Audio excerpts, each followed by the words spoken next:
Hello, my name is Vervain. I'm a mask maker and theatre practitioner, and I'm also engaged in research on the ancient theatre. These are two of my new comedy masks, a slave and a hetaira. They're made out of paper and plaster, modelled on clay, and their hair is made out of string.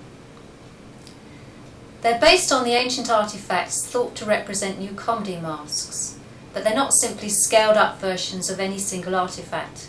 I've made some modifications. Firstly, to make them wearable by modern performers, and secondly, so they make sense to a modern audience. And I've also made some modifications for aesthetic reasons.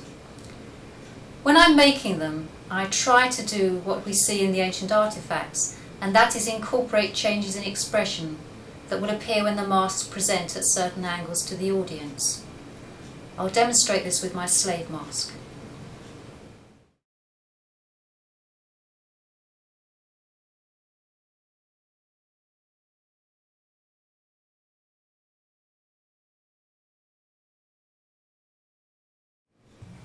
The first thing to notice is the asymmetry of the face. So you can see there's a difference in his eyebrows, one side coming down lower than the other, and in the side of the nose, and in the top of the moustache part of the trumpet beard. All this means that his left side is quite different from his right side, and this affects the way that the mask works. He also has cross eyes.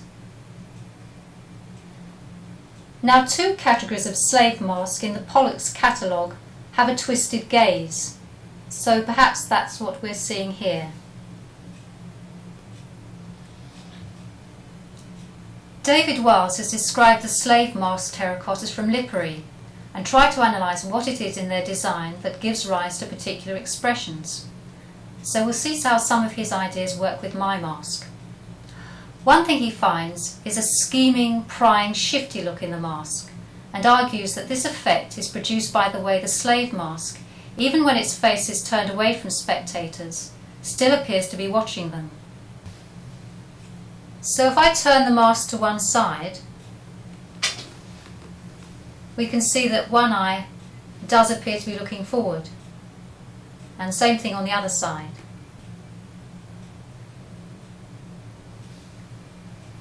And if following Miles's instructions, I tilt the mask downwards to the left, we can see the same thing.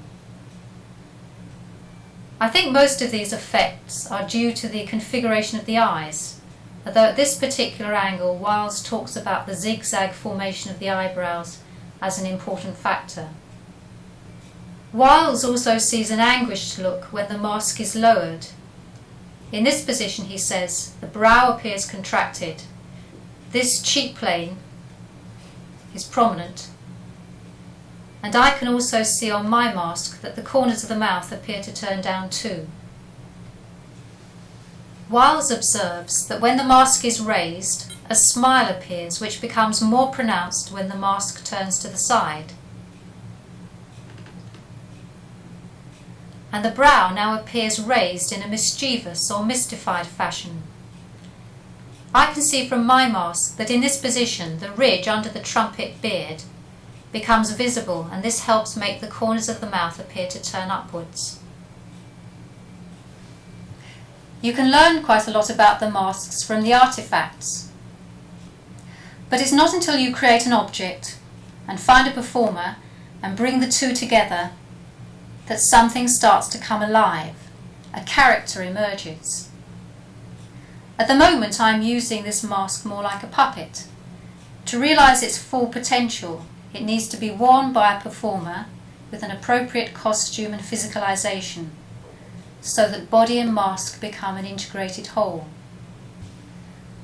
And when that happens, you can start to sense the inner life of the character, and worn by a good performer, masks like these do have an inner life.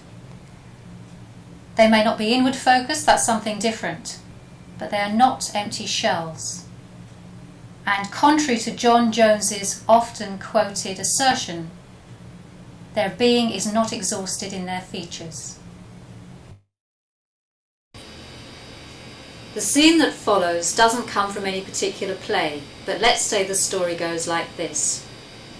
Years ago, a wealthy Athenian citizen had 2 young daughters, one of whom was kidnapped by pirates. The other, now grown up, is newly married and far too soon has produced a baby, which she has been forced to abandon. She had been raped by a mystery assailant during a festival. A harp girl finds the baby.